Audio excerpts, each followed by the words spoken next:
అందరికీ నమస్కారం. తెలుగు హోమ్ రెసిపీస్కి స్వాగతం. ఈరోజు మనం సింపుల్గా దొండకాయ ఫ్రై ఎలా చేయాలో చూద్దాం. ముందుగా మనం దొండకాయల్ని సన్నగా కట్ చేసి పెట్టుకోవాలి. నేను చూపిస్తున్న విధంగా మరీ పండినవి కాకుండా పచ్చివే తీసుకోవాలండి. ఈ కట్ చేసి పెట్టుకోవాలి. నెక్స్ట్ ఒక ప్యాన్లో ఆయిల్ తీసుకొని పల్లీలు వేసుకొని ఫ్రై చేసుకోవాలి. ఇవి ఫ్రై అయ్యాక పక్కన పెట్టుకోవాలి తీసి.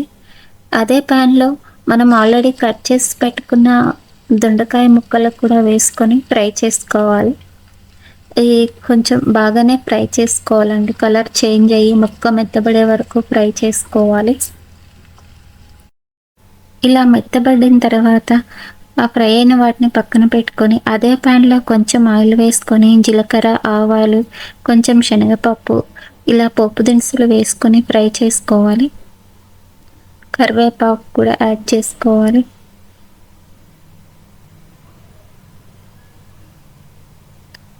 వెల్లుల్లి, మనం ఆల్రెడీ కట్ చేసి పెట్టుకున్న ఉల్లిపాయ ముక్కలు కూడా వేసుకొని కొంచెం పసుపు, సాల్ట్ కూడా వేసుకోవాలి. ఉల్లిపాయలు ఫ్రై అయ్యే వరకు ఉంచుకోవాలండి. అలా ఉల్లిపాయ ముక్కలన్నీ ఫ్రై అయ్యే వరకు కాసేపు మూత పెట్టుకోవాలి. ఉల్లిపాయ ముక్కలు ఫ్రై అయ్యాక రుచికి సరిపడా కారం కూడా వేసుకోవాలి. ఇవన్నీ ఒకసారి చక్కగా కలిపేసుకొని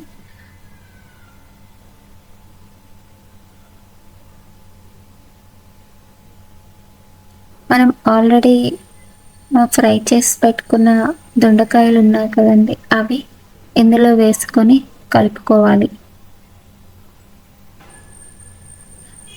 కలిపేసుకొని ఒక 5 నిమిషాలు అలా మూత పెట్టి ఉంచితే చక్కగా అన్నీ కలిసిపోయి ఆ ముక్కలకి పట్టేసుకొని రుచి బాగుంటుంది.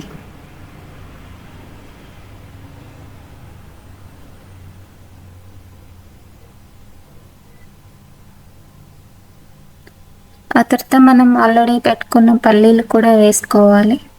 ఈ వీడియో మీకు నచ్చినట్లయితే ప్లీజ్ లైక్ చేయండి, షేర్ చేయండి, సబ్స్క్రైబ్ చేయండి. Thank you for watching.